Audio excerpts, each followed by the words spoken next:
Welcome to our Zoom lessons on the story of Jesus.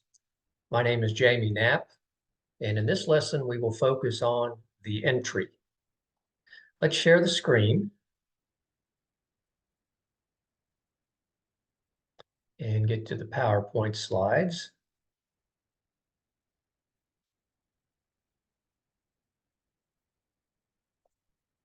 What is known as the triumphal entry, or sometimes it's called the triumphant entry, marks the beginning of the final week of Jesus' life.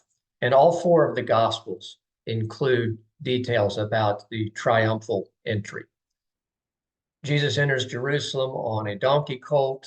The people are so excited to see him that they, in their own way, they roll out the red carpet for him. They spread their clothes across the road, or they cut branches off of the trees nearby and place them on the road. And they're shouting, "Hosanna, Hosanna in the highest. Blessed is he who comes in the name of the Lord." And so they're thrilled that Jesus is in Jerusalem, and they're very, very excited to be able to see him. Well, the Gospel of John provides some very meaningful details that actually come before the triumphal entry. Jesus has come south. He's in the vicinity of Jerusalem. But John chapter 10, verse 40 tells us that Jesus did not stay in Jerusalem. And so if we look at John chapter 10, John chapter 11, John chapter 12, we get the details of the days prior to Jesus' actual entry into Jerusalem. For instance, John chapter 11, verse 1 tells us that Mary and Martha and their brother Lazarus lived in the town of Bethany. Bethany was about 2 miles from Jerusalem. Well, Jesus was not in Bethany when Lazarus died. He waited, Jesus did, and then he arrived in Bethany about 4 days later. And that's when he raised Lazarus from the dead. Well, many people saw that. They were aware of that. And John chapter 11, verse 45 tells us that many people became believers because of what Jesus had done, raising Lazarus. But there were also some people who saw it, and they went to the Pharisees, and they told the Pharisees and the other religious leaders what had happened. And at that point, the Pharisees and the chief priests decide they need to call a meeting. And at their meeting, they come to the conclusion that everyone is going to believe in Jesus if they don't stop this. And they, the religious leaders, the chief priests, the Pharisees, etc., they're going to lose their position in society. So from that day on, John chapter 11, verse 53 tells us, they, the religious leaders, planned together to kill Jesus. Jesus was aware of this, so he retreated to a small town known as Ephraim. It was about 13 miles northeast of Jerusalem, and he stayed there for a certain number of days. And then 6 days before the Passover, Jesus returned to Bethany. That's John chapter 12, verse 1. And the next day is when the triumphal entry occurred. Well, after the triumphal entry, Jesus went back to Bethany and he spent the night. Mark 11, as well as Matthew 21, tell us that. And then the next morning, Jesus went back to Jerusalem. And so what Jesus was going to do for the next approximately 4 days was commute. He was going to spend the night at Bethany and then walk about 2 miles into Jerusalem during the day. And then at the end of the day, he would walk back to Bethany. Now, at this point, we should look at another screen and take a look at a map as well as a picture. So let's share, first of all, let's share a picture of a map. And this is a map that actually shows the path or the journey that Jesus would have made as he left Galilee and he came down. If you can see the cursor kind of moving along here, as he came down into and near Jerusalem, He would have actually come through Jericho. And Jericho has been described as an oasis in the desert. Jericho was kind of the last stop before you got out here into the wilderness. And so Jesus would have come through here.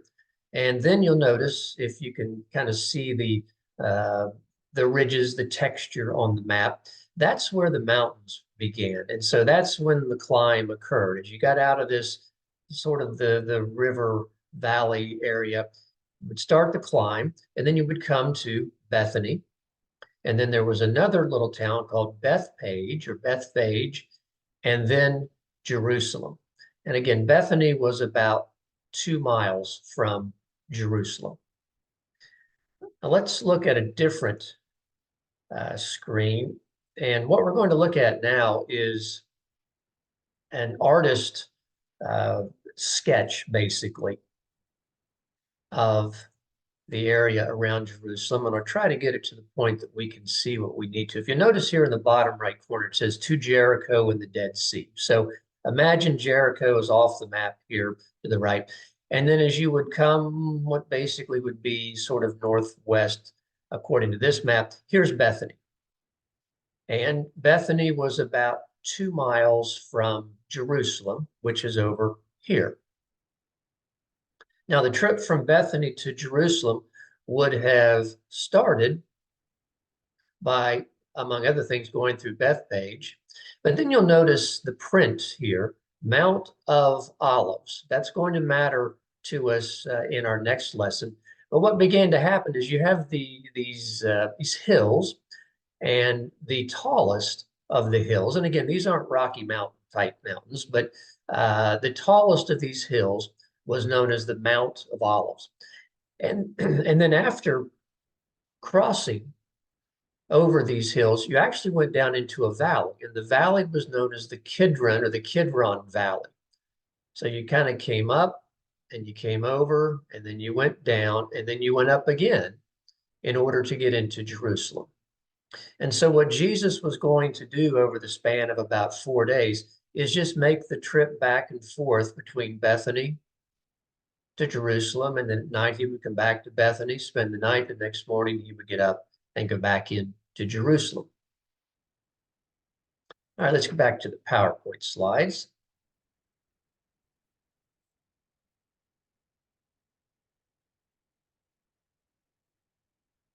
So what did Jesus do when he was in Jerusalem? Well, he cleansed the temple. This is where he went into the temple, and he realized that this had really become nothing more than a big marketplace. People were buying things and selling things, and he turned over the tables of the money changers, and he ran the merchants out. This is recorded for us in Matthew 21, in Mark 11, and in Luke 19. If you happen to have a study Bible, it may say this is the second cleansing of the temple, because Jesus had actually done it once before. On a previous trip to Jerusalem for the Passover, Jesus had cleansed the temple in what would be the first time. And we can read about that in John chapter 2. But the week was really about confronting the religious leaders. There were many times that Jesus had said earlier in his ministry, my time has not yet come. Well, his time had now come. And so he was taking the religious leaders on, the highest ranking, most well-known religious leaders in Jerusalem. Jesus was going toe-to-toe with them. He told a parable of the wicked tenants, and it was a story that the religious leaders were able to see through quite clearly. The story was a man planted a vineyard. He went off on a trip. When it was time to harvest, he sent his servants to gather up the money that was going to be made from the harvest from the workers. The workers treated his servants roughly, so the owner sent another set of servants. Same thing happened to them. Treated them roughly. Some of them were killed. So finally, the owner of the vineyard decided to send his son, thinking, surely they'll respect my son. And the wicked tenants end up killing him. And so the religious leaders know very clearly that Jesus is talking about them, and they don't like it. Jesus also talks to the people in Jerusalem. And he says about the Pharisees, he tells the people, you need to listen to what the Pharisees teach because they're teaching from the law of Moses. He said, but you don't want to act like the Pharisees because they don't practice what they preach. Matthew 23, Mark 12, Luke 20. And then Jesus gives a scathing review of the scribes, the Pharisees, the religious leaders. This comes in Matthew chapter 23, verses 13 through 35. And 7 different times during his woe unto you, scribes and Pharisees, 7 different times, Jesus refers to them as hypocrites. Well, at this point, the religious leaders had had enough. They realized that Jesus is gaining followers. They don't like it. They want him dead. But they don't quite know how to do it. How are they going to manage all of this, particularly since there are so many people in town? Matthew 26 and Mark 14 tell us that the religious leaders, as much as they want Jesus dead, they don't want to do it during the festival because they're afraid that a riot will occur. Now, scholars tell us that during the time of Jesus, the population of Jerusalem was about 80,000. But during the festivals, particularly the Passover festival, the population could increase by anywhere from 100,000 to 250,000. Now, it doesn't mean there were 100,000 people. That meant anywhere between 100,000 and 250,000 more people. So a town or city that had typically a population of 80,000 could have more than 300,000 people in it during a religious festival like Passover. And so the religious leaders know that if a riot occurs, the Roman army will come in and they will take control, and the religious leaders will completely lose their position. So they're not sure how they're going to get this done. And then Judas appeared, and the problem was solved. Judas approaches them and says, what will you give me if I turn over Jesus to you? And from the perspective of the religious leaders, nothing could have been better. One of Jesus' own followers, one of his inner circle, was willing to betray him and fairly quietly turn him over to the religious leaders.